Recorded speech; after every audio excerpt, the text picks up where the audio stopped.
우리 한번 옆집 사람하고 한번 인사합니다. 샬롬. 예, 잘 오셨습니다. 오늘 예배 나온 여러분들을 주의 이름으로 축복하고 환영합니다. 코로나로 인하여 해외 여행이 지금은 어려운 시간들을 보내고 있지만 우리가 얼마 전만 해도 한국에 있는 많은 분들이 비행기를 타고 해외여행을 경험을 하셨을 것입니다. 우리가 여행을 하려면 가장 먼저 중요한 것이 비행기 표가 있는지 비행기 표를 티켓팅, 예매하는 것이 첫 번째 일이죠. 어디로 갈 것인지 장소가 정해져 있으면 그 장소에 맞는 비행기 표를 예매를 해야 됩니다. 예매가 끝나고 나서 출발 2, 3일 전에 표가 예매되었는지 다시 한번 확인을 해야 됩니다. 확인하지 않으면 좀 문제가 발생합니다. 여행 당일날 공항에 가서 카운터에 가서 탑승 수속을 또 해야 됩니다. 그래서 그때는 내가 예매되어 있는지 일하는 분이 확인을 하고 표를 우리에게 주는 것이죠. 그러면 소위 그것을 티켓팅이라고 합니다. 그 표를 가지고 우리가 가는 목적지를 향하여 가게 되는 것이 여행입니다. 여행에 있어서 가장 중요한 거, 비행기를 타려면 중요한 것이 뭐냐면 컴퓨터에 내 이름이 있는지, 이건 정말 중요한 거예요. 몇 번의 실수가 있었는데 또 이름의 알파벳이 틀려서 문제가 발생한 적도 있고, 중요한 것은 내 영문자의 이름이 정확하게 예매가 되어 있어야 우리가 목적하는 여행지를 갈 수가 있는 것입니다. 여러분, 죽음이라고 하는 것, 그것은 천국의 여행이다. 저는 이렇게 정의할 수 있습니다. 이번 주에도 권사님의 장례식이 있어서 유족들이 나오셨지만 우리가 이 땅을 떠나면 천국 여행이 시작이 된다. 이렇게 말씀드릴 수 있어요. 그러나 우리가 천국에 올라가려면, 하나님이 우리를 위하여 준비하신 천국에 가려면 우리 이름이 있어야 됩니다. 그 우리의 이름이 기록된 것을 성경은 생명책이다 이렇게 말씀하고 있습니다. 그래서 저와 여러분의 이름이 생명책에 기록되어 있지 않으면 천국에 갈 수가 없습니다. 그래서 오늘 그런 부분들을 중심으로 좀 말씀을 좀 나누려고 합니다. 우리가 천국에 가는 것은 우리가 얼마나 윤리적으로 도덕적으로 깨끗한가, 아니면 이 땅에서 성공했나 실패했나, 이런 것이 천국에 가는 기준이 아니라 우리가 천국에 들어가려면 생명책에 나의 이름이 정확하게 있나, 그것이 가장 중요한 것입니다. 그래서 오늘 이 아침에 저와 여러분 우리 모두에게 제가 여러분의 이름이 생명책에 있는지 한번 확인하는 시간을 가지려고 하고요. 또 이 시간에 우리의 이름이 생명책에 정확하게 기록하도록 영접 기도하는 시간도 가져보려고 합니다. 이 생명책은 하나님이 가지고 계신 책입니다. 그리고 이 책에 사람들의 이름이 기록되는데 하나님이 기록하시는 거예요. 이것은 신학적으로 대단히 중요한 것이죠. 구원은 하나님의 전적인 은혜라는 거예요. 하나님이 그 생명책에 구원받을 자의 이름을 기록하는 거예요. 어떤 분은 이런 말을 합디다. 목사님, 제 부인이 잘 믿어서 저는 부인 치맛자락 붙잡고 가려고 해요. 다 소용없는 일입니다. 구원은 개인적인 겁니다. 아무리 자식이 사랑스러워도 자식이 믿음이 없으면, 생명책에 기록되어 있지 않으면 그 사랑하는 자녀도 내가 천국으로 인도할 수 없어요. 그래서 가장 중요한 것은 생명책의 이름이 기록되는 것인데, 그것은 하나님이 가지고 계신 책입니다. 그리고 그 책은 하나님이 기록하시는 책이에요. 그게 생명책이라는 책입니다. 이 생명책에 대한 이야기가 성경에 아주 많이 나와요. 제가 몇 가운데 중요한 것을 좀 찾아보려고 하는데요. 누가복음 10장 20절에 한번 나옵니다. 한번 다 같이 읽습니다. 그러나 귀신들이 너희에게 항복하는 것으로 기뻐하지 말고 너의 이름이 하늘에 기록된 것으로 기뻐하라 하시니. 여기 보면 너의 이름이 어디에 기록됐다고요? 하늘에 기록된 것. 이 본문에 있다도 설명하겠지만 그게 바로 생명책입니다. 자, 또 시편 69편 28절을 다 같이 한번 읽습니다. 그들을 생명책에서 지우사 의인들과 함께 기록되지 말게 하소서. 어디에서 지우라고요? 생명책. 이 본문은 상당히 중요한 본문입니다. 이따 뒤에 가서 설명을 할게요. 요한계시록 13장 8절에도 나옵니다. 우리 다 같이 읽습니다. 죽임을 당한 어린 양의 생명책에 창세 이후로 이름이 기록되지 못하고 이 땅에 사는 자들은 다 그 짐승에게 경배하리라. 여기 보면 죽임을 당한 어린 양의 생명책에 이런 말이 나오죠. 또 생명책이 등장하는군요. 이뿐만 아니라 성경은 너무나도 많은 곳에 이 생명책, 요한계시록만 해도 한 7군데 정도가 생명책을 언급하고 있어요. 우리가 읽은 요한계시록 21장 27절이 대표적인 구절인데요. 우리 한번 읽어보겠습니다. 무엇이든지 속된 것이나 가증한 일 또는 거짓말하는 자는 결코 그리로 들어가지 못하되 오직 어린 양의 생명책에 기록된 자들만 들어가리라. 여기서 천국을 말하는데 천국은 어린 양의 생명책에 기록된 자들만 들어간다. 생명책 앞에 어린 양이라는 단어가 나오네요. 중요한 단어입니다. 쉽게 말하면 성경은 하나님의 생명책에 기록된 자들만 천국에 들어갈 수 있다. 이게 명제입니다. 생명책에 기록되지 않으면 천국 들어갈 수 없습니다. 오늘 그 말씀을 하고 있는 것입니다. 오늘 이 아침에 예배에 참석한 성도들은 모두 다 여러분의 이름이 생명책에 기록되신 줄로 믿으시기를 주의 이름으로 축복합니다. 오늘 그 부분을 한번 말씀을 좀 나누려고 해요.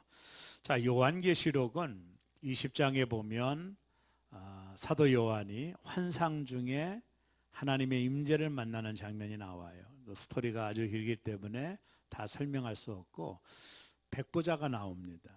하나님의 영광이 드러나고 있는 장면이 요한계시록 20장에 잘 설명되어 있습니다. 집에 가셔서 한번 읽어보면 이해가 될 겁니다.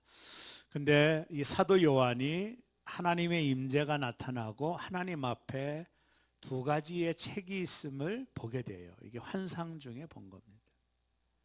요한이 보니 밤무성에 유배당하고 있는 90이 넘은 요한이 환상 중에 하나님의 임재가 나타나고 새 예루살렘을 보고 하나님 앞에 두 권의 책이 있음을 보게 되는 거예요.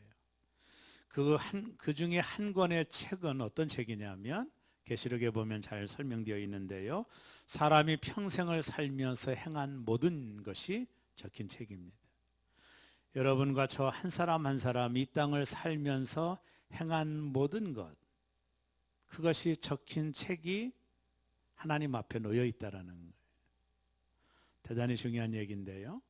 이 책은요, 부부간에도 서로 알지 못하는 비밀도 적혀 있다라는 거예요.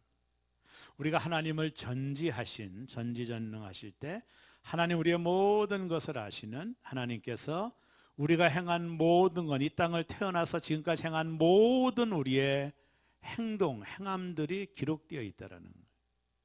하나님 앞에 놓여져 있는 책에 그런 우리의 모든 행함이 기록됐다라는 거예요.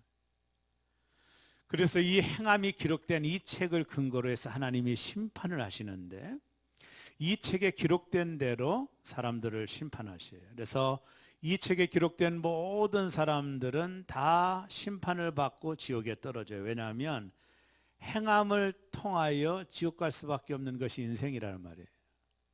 어떤 분들은 우리가 살다 보면 착한 일도 하고 선한 일도 했기 때문에 뭐 지옥에 안 갈 수 있다 말하지만 다 잘못된 말입니다.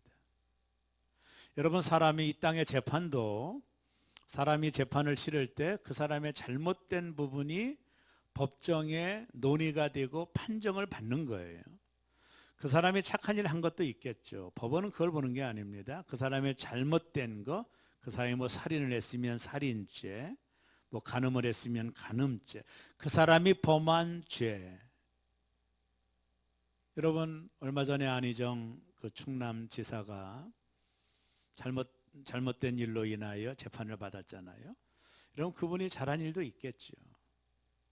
그러나 재판은 그분이 못한 것을 판단한 거예요. 재판은 그거예요. 우리가 이 땅을 사는 동안에 잘한 것도 있고 착한 일도 한 것도 있지만 이 하나님이 가지고 있는 책은 우리의 행한 모든 것들이 기록되어 있기 때문에 의인은 없나니 아무도 없기에 이 책에 기록된 대로 사람은 다 심판을 받고 모든 사람이 100% 지옥에 떨어집니다. 왜냐하면 우리가 행한 모든 것이 죄이기 때문이에요.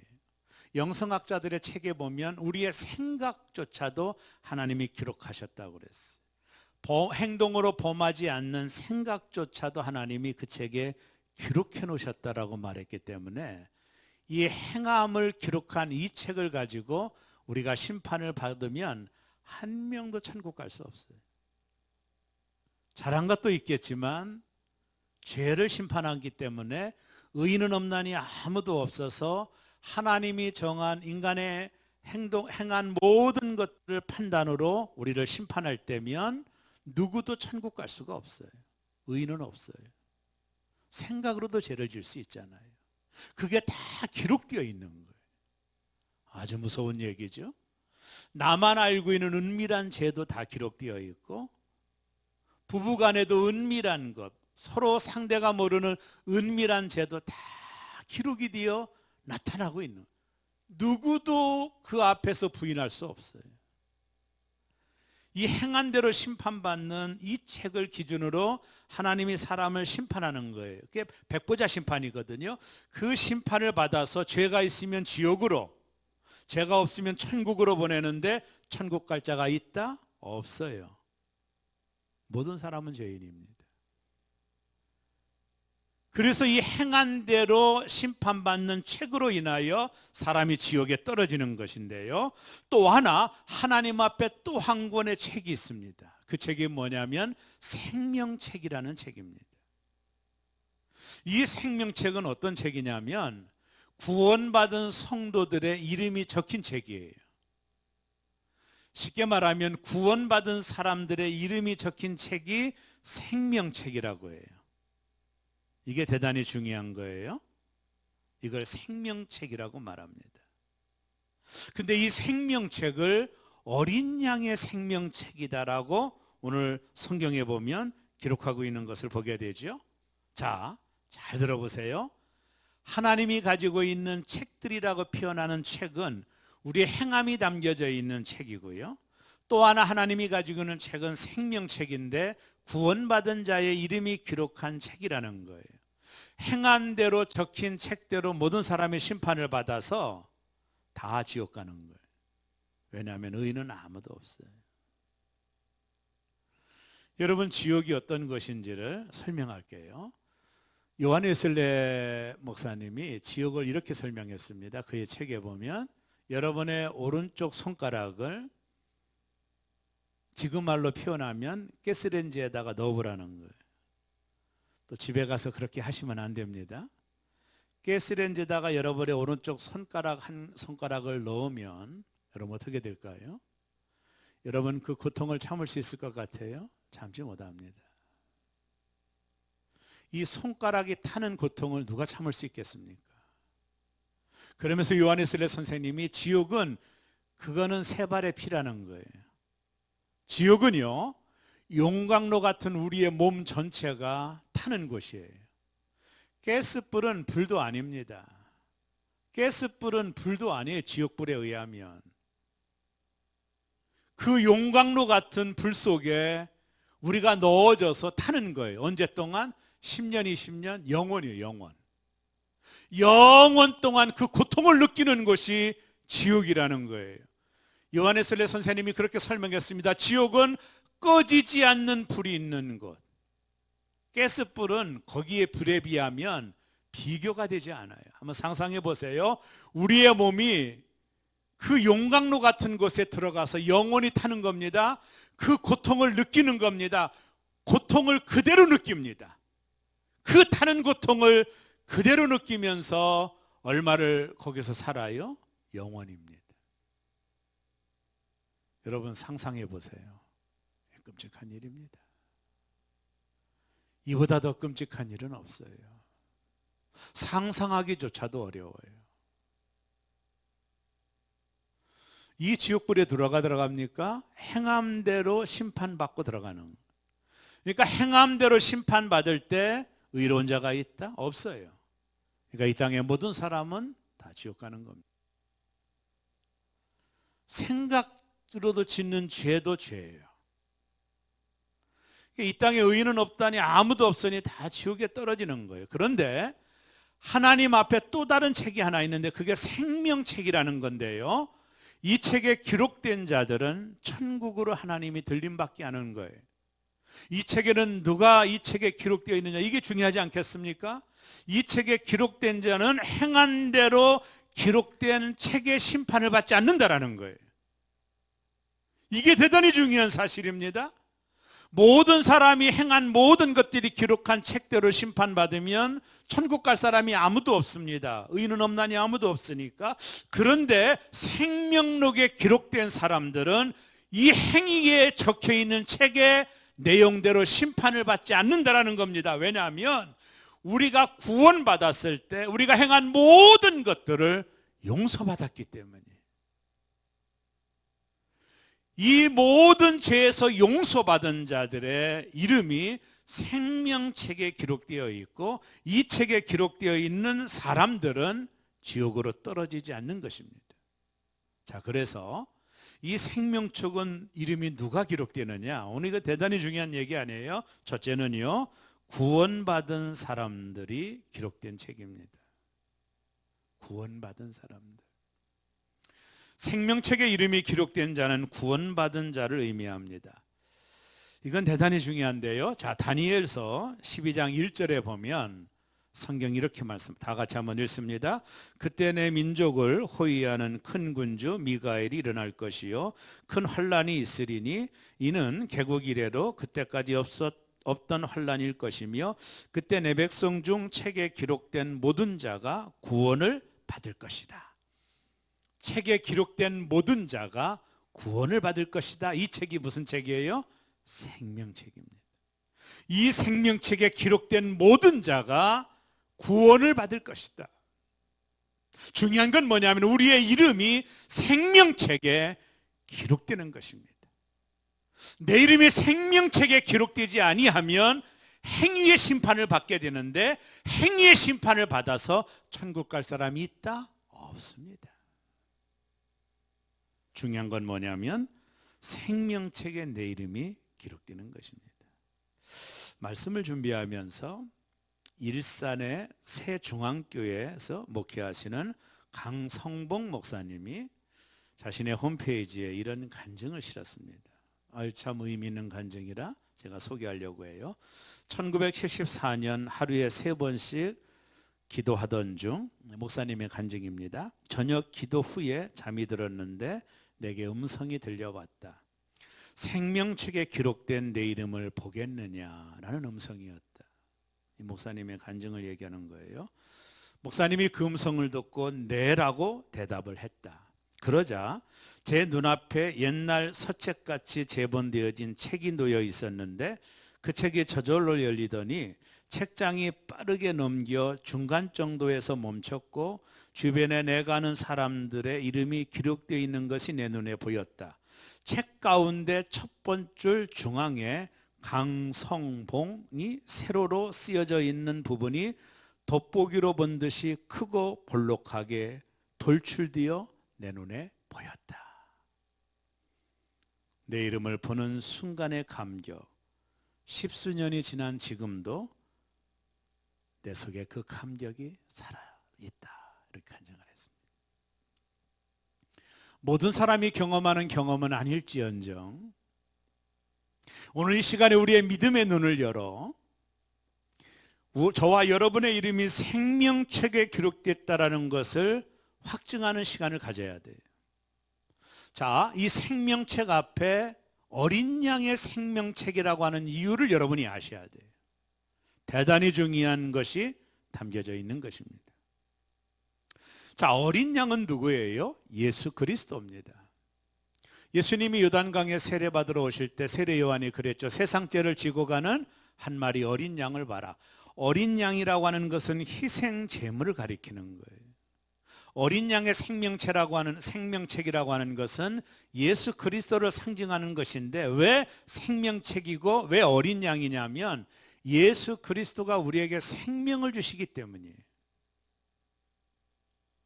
예수님 말씀하셨죠. 내가 곧 길이요 진리요 생명이니 나로 말미암지 않고는 아버지께로 올 자가 없느니라. 쉽게 말하면 예수님이 생명이에요.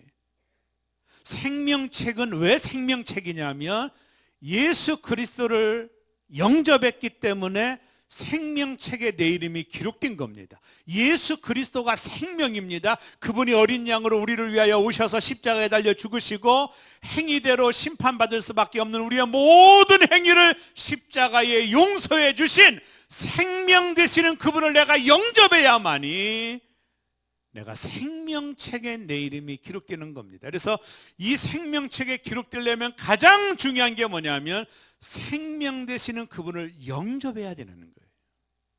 생명이 내 안에 들어와야 되는 겁니다. 죽었던 내 영혼이 예수 그리스도로 살아나야 내 이름이 생명책에 기록된다라는. 그래서 로마서 10장 9절 아주 구체적으로 우리에게 설명합니다. 다 같이 읽습니다. 내가 만일 내 입으로 예수를 주로 시인하며 또 하나님께서 그를 죽은 자 가운데서 살리신 것을 내 마음에 믿으면 구원을 받으리라. 어린 양 되시는 예수 그리스도, 그래서 구원은 온리 지졌습니다. 예수만이 어린 양이 되는 거예요. 그분만이 우리를 위하여 대신 죽으신 어린 양이 됐기 때문에 예수 외에는 구원받을 만한 이름이 이 땅에 어디에도 없는 거예요. 우리가 아무리 착하게 살아도 깨끗하게 살아도 내가 성공해도 부자고 출세해도 어린 양의 피가 내 안에 없으면 그분을 내가 영접하지 않으면 생명이 없는 겁니다. 생명이 없는 자는 생명책에 그 이름이 기록될 수가 없는 거예요. 오늘 말씀하죠. 그분을 내 입으로 예수를 주로 시인하고 하나님께서 그를 죽은 자 가운데 살리신 것을 내 마음에 믿으면 구원을 받으리라. 예수가 생명이에요. 그분을 내가 영접해야만이 내가 생명을 영접하는 것이 되고, 그 생명을 영접한 자만이 그 생명을 영접했기에 생명책에 그의 이름이 기록되어 행위대로 그 책에 근거한 심판을 받지 않고 영원한 천국으로 들림받는 축복을 누리게 되는 것입니다. 중요한 건 뭐냐면 생명 되시는 그분을 내가 영접하는 거예요. 그래서 영접이 대단히 중요한 겁니다. 영접이 그래서 중요한 것입니다. 그분을 내가 영접해야만이, 그분이 생명이기 때문에 그분을 영접해야만이 내 이름이 생명책에 기록이 된다라는 거예요. 이건 너무나도 중요한 얘기예요. 제가 옛날에 제자 훈련하면서 어떤 권사님과 교제하면서 권사님 영접하셨어요? 그랬더니 영접이 뭐냐고 물어보더라고요. 아니, 권사님이 영접을 몰라요? 예수님 영접하셨어요? 아니, 목사님 나 모르겠는데요. 내가 영접했는지 안 했는지 모르겠네. 이렇게 대답을 하시더라고요. 여러분, 영접하는 자입니다. 예수님을 내 생명으로 영접할 때 그의 이름이 생명록에 기록되는 거예요. 그래서 우리에게 중요한 것은 영접하는 거예요. 자, 영성학자들의 책에 보면 이런 말이 나와요. 우리가 예수님을 어느 순간에 영접한단 말이죠. 예수 그리스도가 나의 주요 구주라고 하는 사실을 믿고 그분이 나의 모든 죄를 위하여 십자가에 달려 죽으신 것을 내가 믿고 영접할 때 어떤 일이 벌어지냐? 우리가 눈에 보이지 않는 천상의 일들이 벌어진다는 거예요. 제가 설명할게요. 우리가 예수님을 영접하는 순간에 천사들이 바빠져요. 왜 바빠져요? 지옥에 가는 하고. 지옥에 왜 갈까요? 지옥의 명부에 우리의 이름이 있었어요? 없었어요? 거기 우리 이름이 있었던 거예요. 천사들이 그곳에 가서 지옥에 있는 우리의 이름을 요즘 말로 하면 호적을 뭐 한다고 그래요? 판다고 그러죠. 우리의 이름을 파서 천사들이 다시 가지고 와서 내가 예수님을 영접했기 때문에 우리 안에 생명이 생겼단 말이에요. 그래서 생명록에 내 이름을 기록하는 거예요. 그래서 내가 예수님을 영접하는 순간에 천상이 바빠지는 거예요. 천사들이 무조건 바빠지는 겁니다. 저와 여러분의 이름을 지옥의 멍부에서 빼내가지고 생명책에 우리의 이름을 기록하려고 천상이 바빠진다라는 거예요. 그래서 중요한 것은 이건 보이지 않는 일이지만 우리가 주님을 영접하는 거예요. 여러분 이 시간에 예수님을 영접해 본 적이 있나요? 오늘 이 시간에 제가 여러분들에게 영접 기도를 시키려고 해요. 너무 중요하기 때문에. 왜냐하면 요한복음 1장 12절에 보면 영접하는 자 곧 그 이름을 믿는 자들에게는 하나님의 자녀가 되는 권세를 주셨으니 했기 때문에 영접 기도가 중요해요. 자, 두 손을 가슴에 이렇게 대도록 하세요. 자, 1부 예배도 한 50여 명 나왔는데 1부 예배도 얼마나 큰 소리로, 2부 예배도 많이 나왔지만 2부 예배 때보다 더 크게 외쳤어요. 오늘 3부 예배도 나는 그렇게 크게 할 거라고 믿습니다. 너무나도 중요한 거기 때문에 저를 크게 따라 기도. 사랑해 주 하나님. 아니 1부 예배 때보다 더 줄어 소리가 작으면 안 돼요. 다시 한번 합니다. 사랑해 주 하나님. 저는 죄인입니다.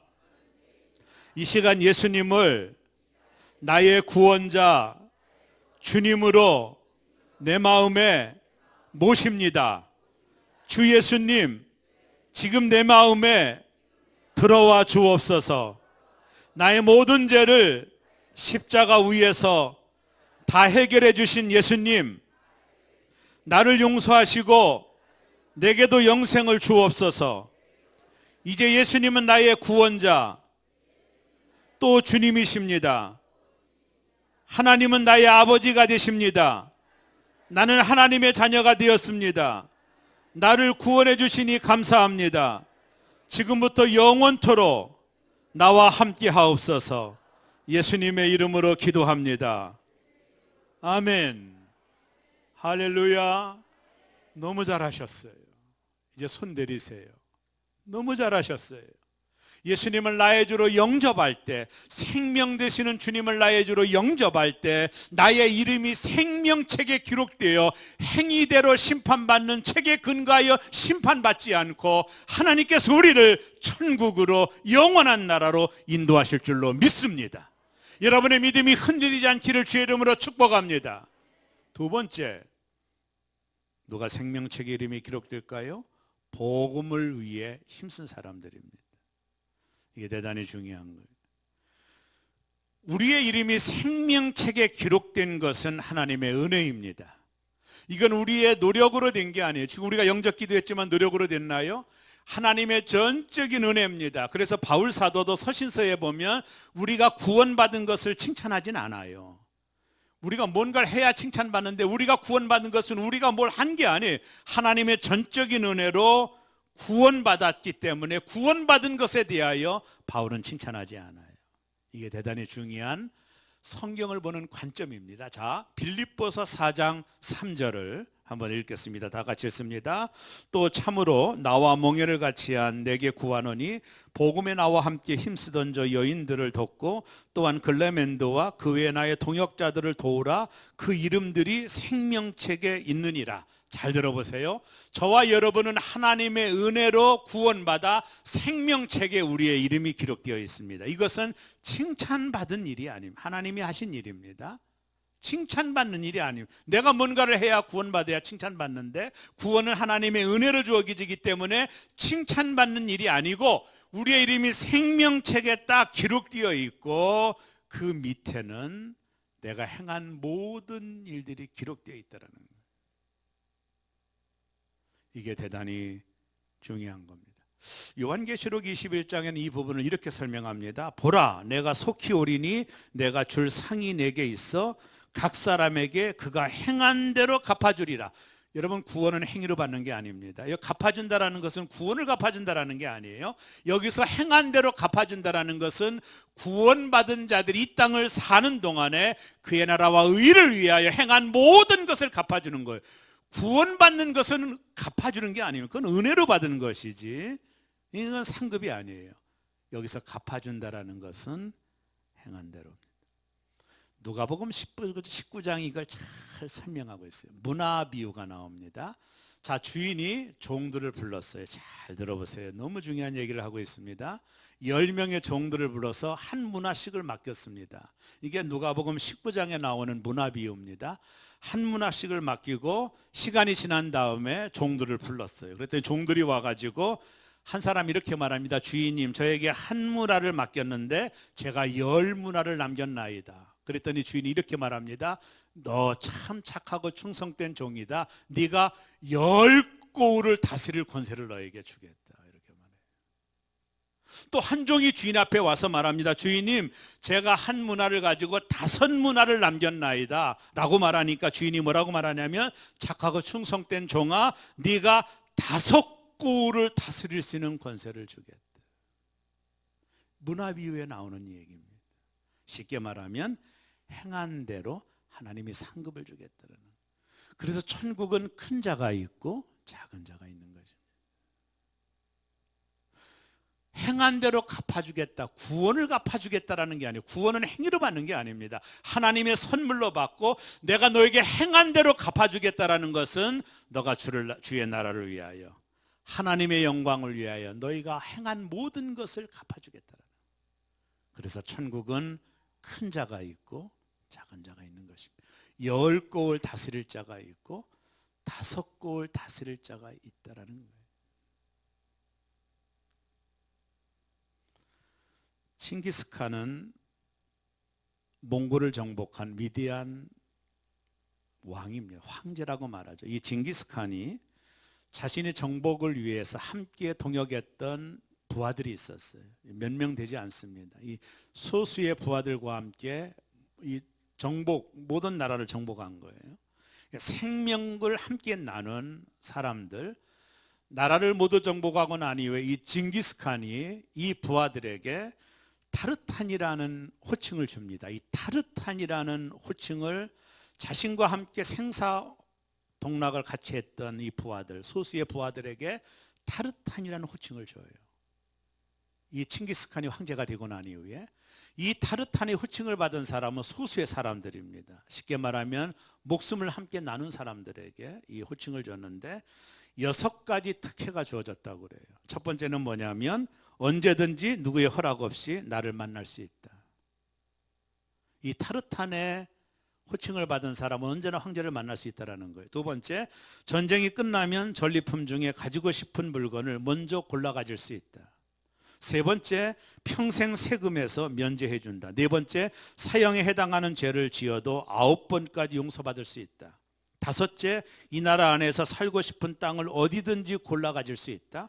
여섯째, 이러한 권리는 앞으로 4대까지 이어진다. 이야, 대단하죠. 이 징기스칸이 위대한 영웅이긴 영웅이에요.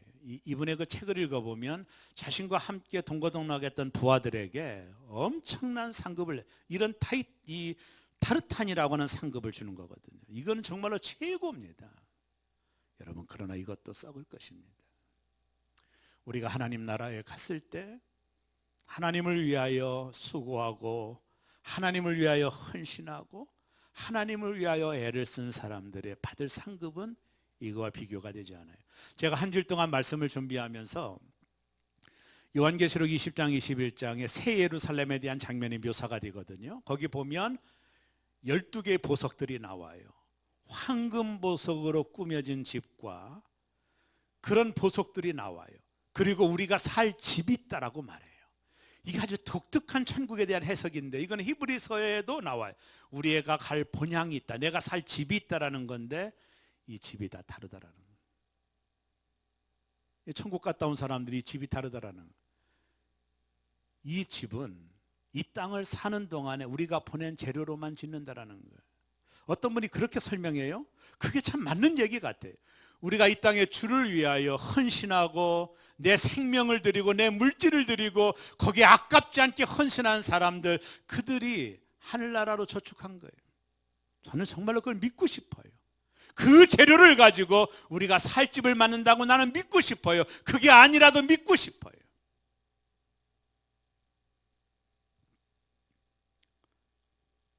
바울은 구원받은 것을 칭찬하지 않아요. 독특한 거. 왜냐하면 구원은 행위로 받는 게 아니기 때문에, 은혜로 받기 때문에 칭찬하지 않고 빌립보 교회 성도들에게 나를 도와준 자들이, 복음을 위하여 희생한 자들을 칭찬하고 있어요.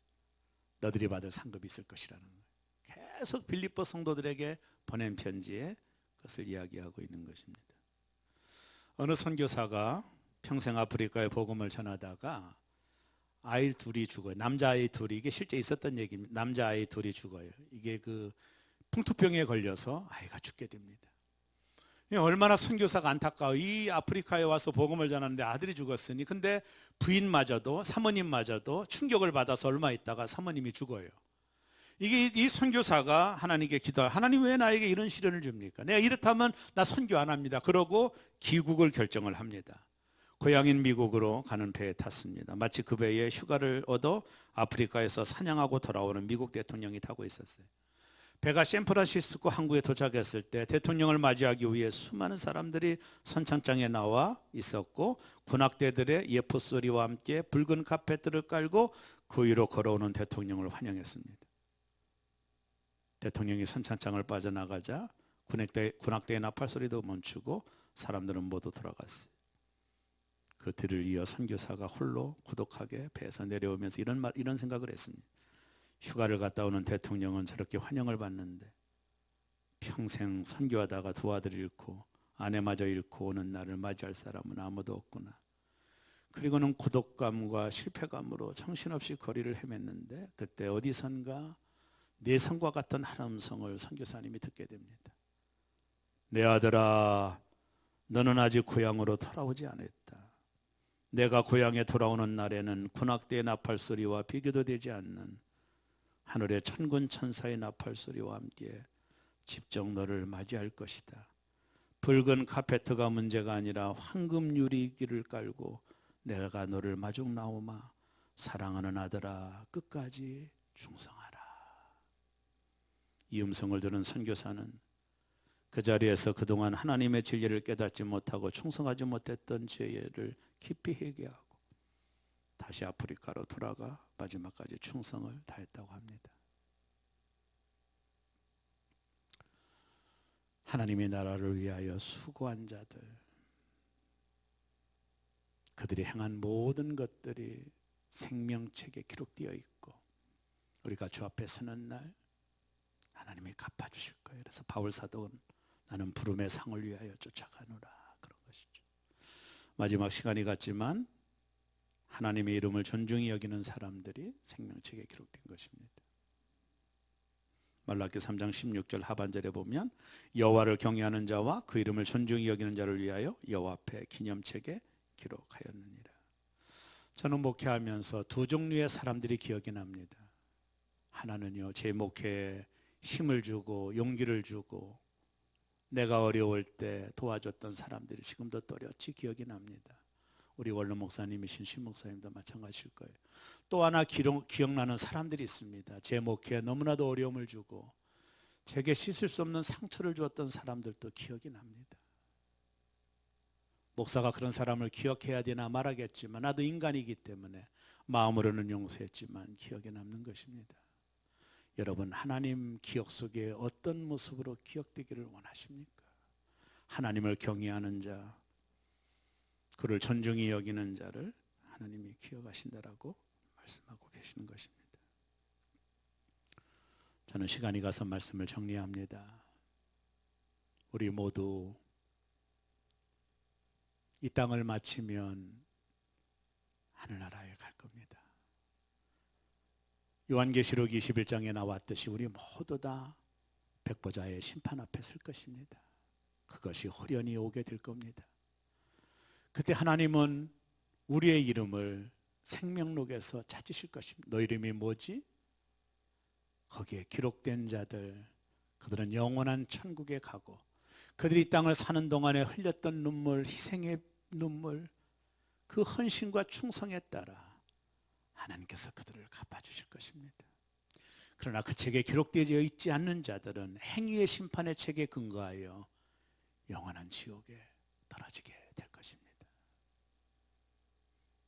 그리고 평생 하나님을 존중해 드린 자들이 그분 속에 영원히 기억될 것입니다. 오늘 저는 말씀을 마치며 우리 모두 곧 저는 늘 장례를 하면서 참 재미난 이야기가 있어요. 제가 전에 목회하던 교회가 106년 된 교회라 많은 분들이 돌아가셨는데요. 그중에 박희창 권사님이라는 분이 계셨어요. 그 에녹회라고 하는 연세 드신 분들이 있는 곳인데요. 이 에녹회 분들을 제가 자주 모시고 어른들 모시고 목욕도 다녀드리고 그랬거든요. 차량이 없으니까. 근데 이분들이 한 분 한 분 돌아가시는 거예요. 근데 박희창 목사님, 권사님이 에녹회 회장이었는데 어느 날 그 에녹회 회원 중에 한 분이 돌아가셨어요.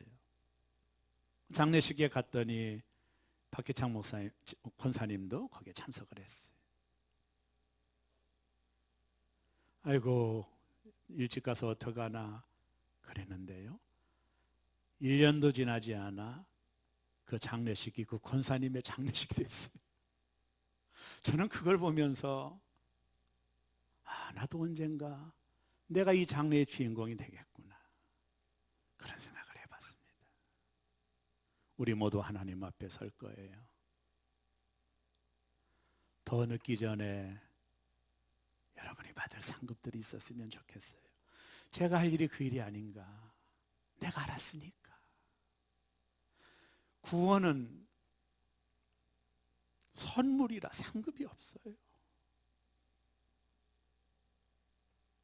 우리가 주님 앞에 서는 날 내가 주를 위하여 헌신하고 희생하고 큰 눈물을 흘렸던 그런 분들이 다 기억이 나요. 제 기억 속에. 우리 모두 영원한 천국에 다 들림받기를 바라고 10고을을 다스리는 저와 여러분 되기를 주의 이름으로 축원합니다.